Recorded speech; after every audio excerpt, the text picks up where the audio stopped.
found yourself in a situation where you are doing exactly what you just said you wouldn't do? Hello, and welcome to today's insight about the trauma of catching yourself lying. So I was at a weekly Toastmasters today, and today's Toastmaster, if you will, gave us something to do.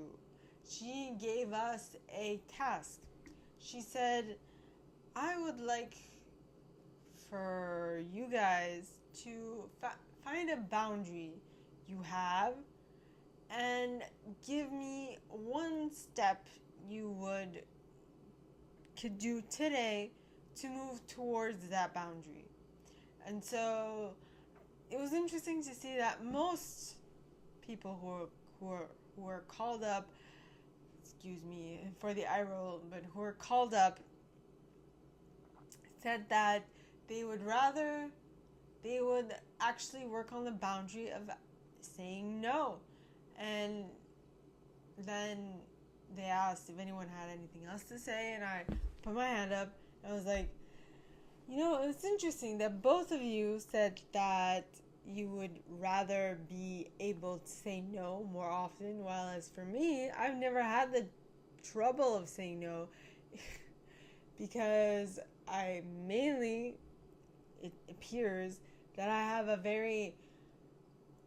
a facial expression or a body language that pushes people away naturally. So they don't necessarily come up to me and ask me something that I don't want to do.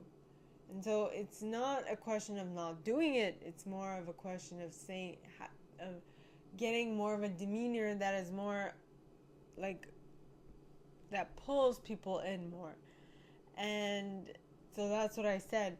And then as we were waiting downstairs for our lifts to go, one of the participants asked me something, and I was very standoffish, and I found, but I mean, to be quite honest with you, when he asked me that question, it was 8:45, and I'm like, yeah, I just want to go home. And so when he suggested that, not that he suggested, but when he mentioned that he was asking this question just to see if I would have a more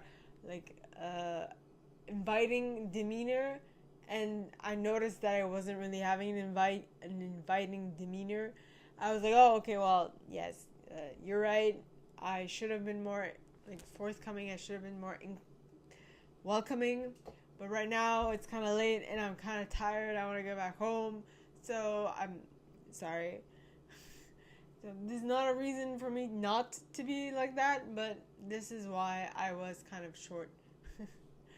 So what I want you guys to understand, I mean, you might have many good intentions, but if it's external factors you have no control over or less control over affect the way that you are receiving someone, it's completely normal. And this is where having a little bit of grace for yourself comes in handy, because this is something that will be done over time. This is not something that will automatically be fixed. Okay, I'm well aware that I have a resting bitch face most of the time. when I'm not in a specific circumstance, I've noticed people that are taken by surprise. They generally do have the same demeanor. They weren't expecting. It's kind of surprising, so they don't know how to react. But if they know that this is what's coming and that you are going to be there, or that something in particular is going to happen, well, then it's no surprise that they'll be more friendly.